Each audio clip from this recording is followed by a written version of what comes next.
Time Warner Cable is pleased to be an underwriting sponsor for Carolina Week. Coming up on the March 3rd edition of Carolina Week. Remembering Eve will show you how the UNC campus is honoring the former student body president's legacy and memory. I'm Bethany Tuggle. We'll examine student fees. Do you know what you're paying for? In sports, you don't want to miss the hidden talents of this Tar Heel announcer, and a sweet farewell for some accomplished seniors. Weathercaster Carl Barnes will tell us if we can expect even more winter weather to come our way before spring break. All that and the latest on the disaster in Chile. Carolina Week starts right now.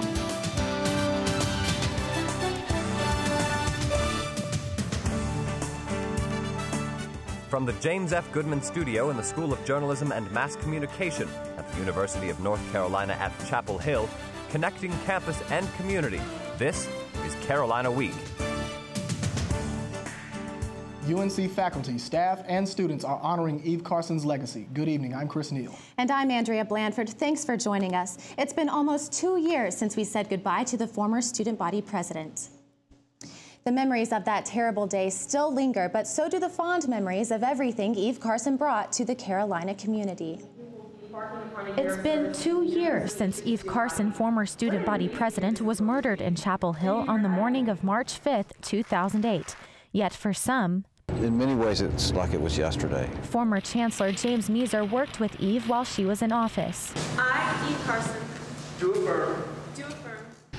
I had a wonderful opportunity to really see her as I said, in many situations I saw her crying, I saw her enormously happy, but I saw the real Eve, and you couldn't help but love her. Above all, I just have I'm obsessed with this school. I love UNC, so thinking about having a hand in UNC's long-term future is just really exciting. Measer says Eve left a legacy of an enhanced and deepened commitment to public service. But most of all, UNC student body president-elect Hogan Medlin says it was Eve's sincere interest in others that set her apart. Eve took such a personal, took a lot of her own personal time out of her own life to get to know someone. Eve was a Moorhead scholar from Athens, Georgia, and she was nothing short of a blue and true Tar Heel. She once said, "I love UNC. I love the quad in the spring and the arboretum in the fall. I love the pit on a sunny day and Graham Memorial Lounge on a rainy one."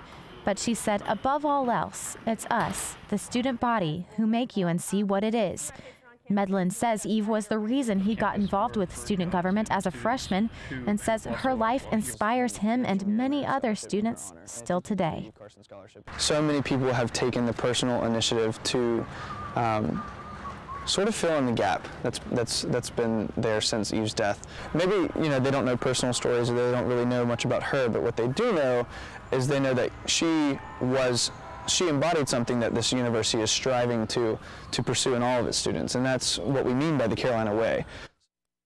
Chancellor Measer noted that Eve was opposed to the death penalty, but prosecutors are still seeking capital punishment in the case.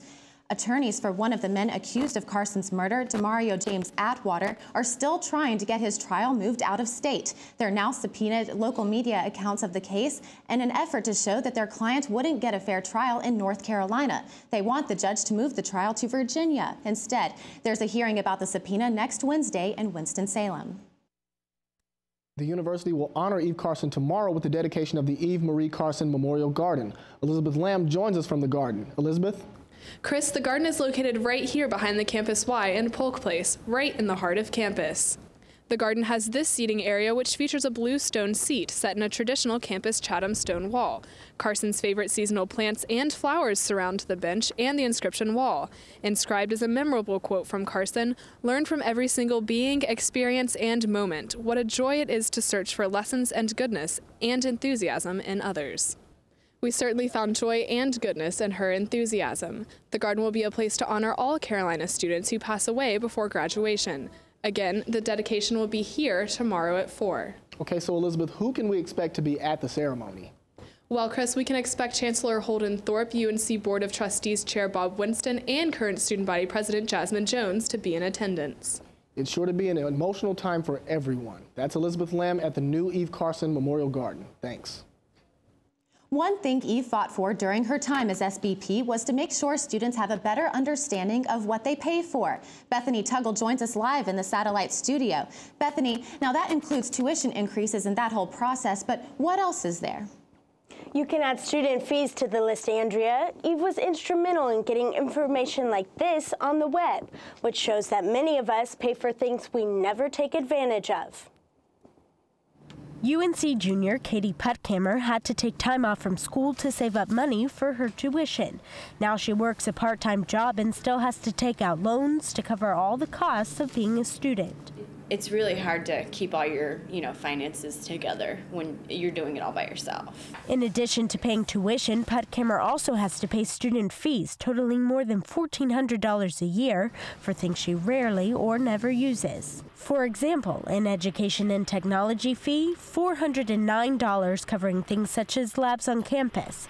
The health service fee, $406 for the services of campus health. An athletics fee, $265 going toward your attendance at athletic events. And the student activity fee, $324 broken into 12 categories, including participation in intramurals, your use of facilities like the Student Recreation Center, and a renewable energy fee for keeping the campus green.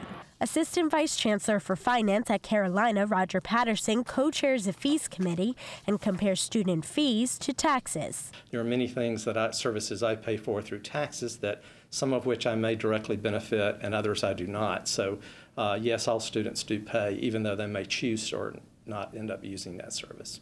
Jenna Robinson at the Pope Center for Higher Education Policy says student fees are really just extra tuition. The university should be honest. If this is something that is acting equivalent to tuition, they should call it tuition so that students can make better choices up front about whether they can afford college. Also included in student fees is something all students do benefit from, safety and security. But this fee is significantly less than many of the other fees, coming in at only $2.20.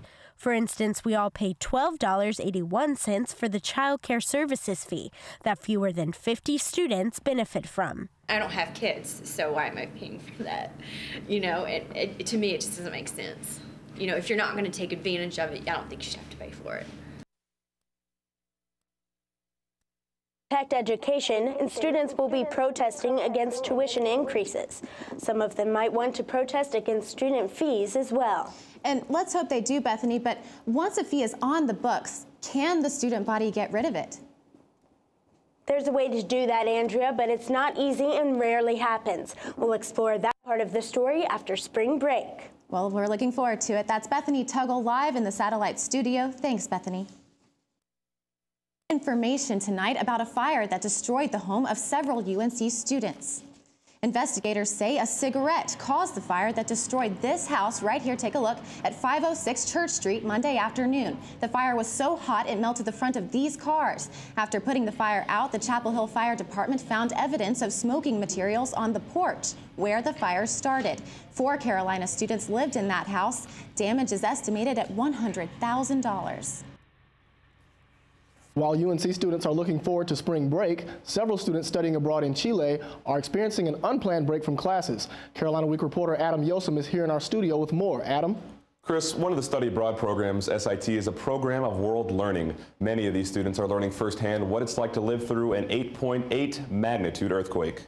UNC sophomore Jessica Merrill was dancing in Santiago early Saturday morning when the ground started shaking. I was scared. I didn't know what to do. I've never been in an earthquake. Merrill returned home and raced up 13 flights of stairs to Skype with her father, telling him she was safe and sound. I kind of started crying just a little bit just because it's traumatic. You don't want to tell your parents, hey, I was in danger. McKay Glasgow wasn't in danger when the quake struck. The UNC junior was hiking a 70-mile trek in Punta Arenas, 2,000 miles away from the Chilean capital. I was completely shocked. I had no idea that it had happened. Now Glasgow is back in Santiago after getting an emergency flight yesterday afternoon. As a photojournalism major studying abroad, Glasgow views this as an opportunity to talk to some people and get some pictures and kind of see exactly what's going on. And also help pick up the pieces. We're going to be living in the country for 5 months. We should do our part to make things better for people living in our city. A city that's no stranger to earthquakes. Merrill and Glasgow hope to make the best of their time off from class and reflect on the past 4 days since the quake. A disaster that makes you realize what's important. The SIT website says all students, faculty, and staff in all 4 of the programs are accounted for. Okay, Adam, it's obviously been an eye-opening experience for these students. How are things going for them now? Well, Chris, things are as normal as they can be after an earthquake struck. Jessica played soccer with some friends the other day, and McCabe made it safely back to Santiago yesterday, just in time for his 21st birthday today. Okay, that's Adam Yosem reporting from our studio. Thanks, Adam. Duke versus Carolina. It's called the greatest rivalry in college athletics. Coming up, a scientific study could explain what makes Carolina basketball so memorable, especially against the Blue Devils. Stay with us.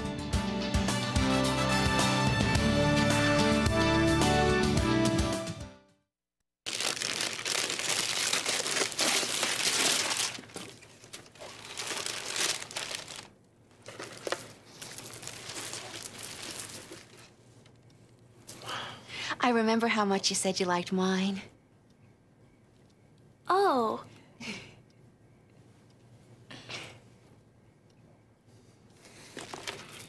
You don't have to be perfect to be a perfect parent. There are thousands of teens in foster care who would love to put up with you. I'm starving. What's for breakfast? Guten Tag! Johannes, Ross! I bring you arts-enriched Raisinblums, fortified with increased test scores and creative problem-solving skills. It's good! And good for you. Bobby? Susie? Don't worry, that's just the power of the arts! Feed your kids the arts. For 10 simple ways to learn how, visit AmericansForTheArts.org. Oh, those boys are much too much. Those boys are much too much. We got the spirit. We're hot. We can't be stopped. We got the spirit. We're hot. We can't be stopped. We're going to beat them and bust them. Beat them. The smallest moments can have the biggest impact on a child's life. Let's get a little bit rowdy. R-O-W-D-Y. Take time to be a dad today. Oh, those boys are much too much. Those boys